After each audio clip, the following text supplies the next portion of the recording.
الحمد لله الذي هدانا لهذا وما كنا لنهتدي لولا أن هدانا الله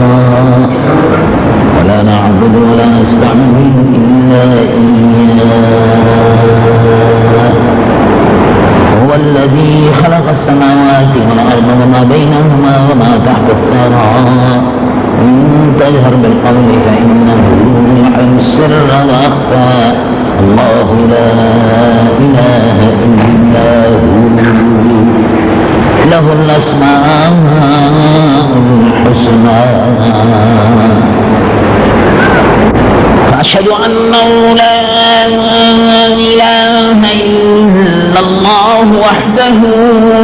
لا شريك له وأشهد أن سيدنا ونبينا وحبيبنا ومولانا محمد صلى الله عليه وسلم عبده ورسوله الذي أرسل إلى الخلق كافة بشيرا ونذيرا وداعيا إلى الله بإذنه وسراجا منيرا وبشر المؤمنين بأن لهم من الله فضلا كبيرا. أما بعد فيا عباد الله أوصي نفسي وإياكم بتقوى الله والمواظبة على ذكر الله فإن خير الزاد التقوى فاتقوه يا أولي الألباب لعلكم ترحمون. واعلموا أنما الدنيا هذه دائرة ولذتها فانية وآخرها حسرة وموت. فبادروا أيها الإخوان لطاعة ربكم واجتنبوا الفواحش ما ظهر منها وما بطن وأطيعوا الله ورسوله إن كنتم مؤمنين. فإنه من يطع الله ورسوله فقد فاز فوزا عظيما ومن يعص الله ورسوله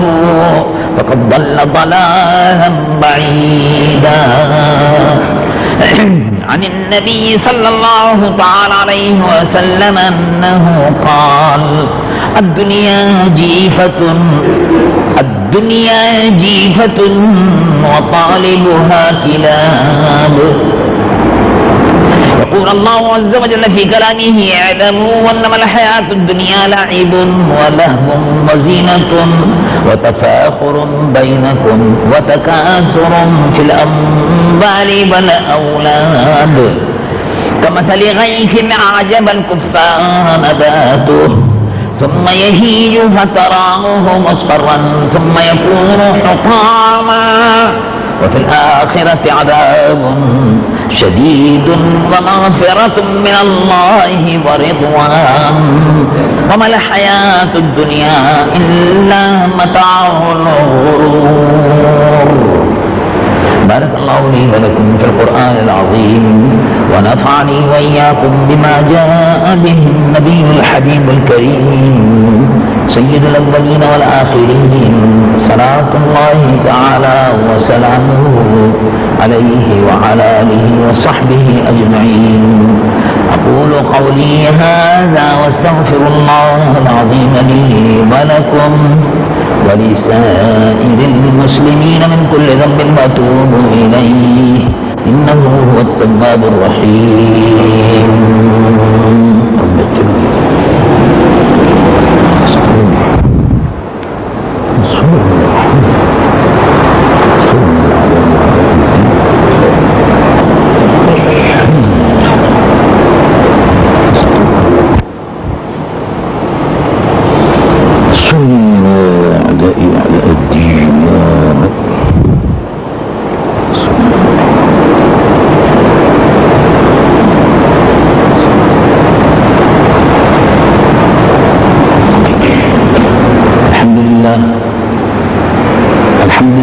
الواحد الأبدي والصلاة والسلام على النبي الأبطحي الهاشمي المكي المدني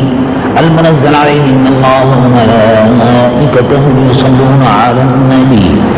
يا أيها الذين آمنوا صلوا عليه وسلموا تسليما اللهم صل وسلم وبارك على حبيبك ونبيك سيدنا مولانا محمد صاحب الوجه الأنور والجبين الأزهر صلاة وسلاما عليك يا سيدي يا رسول الله خصوصا على أفضل الصحابة وأكرمهم بالتحقيق أمير المؤمنين إمام المسلمين سيدنا مولانا أبا بكر الصديق رضي الله عنه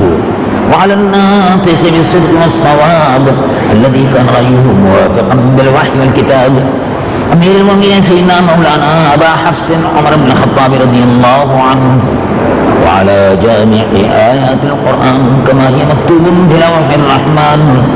أمير المؤمنين سيدنا مولانا ذي النورين عثمان بن عفان رضي الله عنه وعلى أسد الله الغالب أمير المؤمنين سيدنا مولانا علي المرتضى كرم الله وجهه الكريم رضي الله عنه وعلى السبطين النيرين القمرين الجليلين الشهيدين سيدين الحسن مولانا الحسين رضي الله عنهما وعلى جميع أزواج النبي وبنات النبي صلى الله عليه وسلم رضوان الله عليهم أجمعين وعلى عميه المكرمين عند الله وعند الناس سيدينا بأمارة الحمزة بالفضل عباس رضي الله عنهما وعلى الستة الباقية من العشرة المبشرة سائر الصحابة والتابعين ومن تبعهم بإحسان إلى يوم الدين وعلى الأئمة الأربعة المجتهدين ومن مقلديهم بإحسان إلى يوم الدين وعلى جميع أولياء الله تعالى في مشارق الأرض ومغاربها رضوان الله عليهم أجمعين اللهم يا ربنا يا أرحم الراحمين اللهم أعز الإسلام والمسلمين وعلي كلمة الإسلام والمسلمين وانصر الغزاة والمجاهدين في فلسطين وكشمير وبوسنيا وتشيشنيا وفلبين يا ربنا وانصرنا على اليهود والمجوس والنصارى والمشركين عباد الله اتقوا رحمكم الله إن الله يأمر بالعدل والإحسان وإيتاء ذي القربى وينهى عن الفحشاء والمنكر والبغي يعظكم لعلكم تذكرون اذكروا الله العظيم الجليل الجبار يذكركم وادعوه يستجب لكم ولذكر الله تعالى أعلى وأولى وأعز وأجل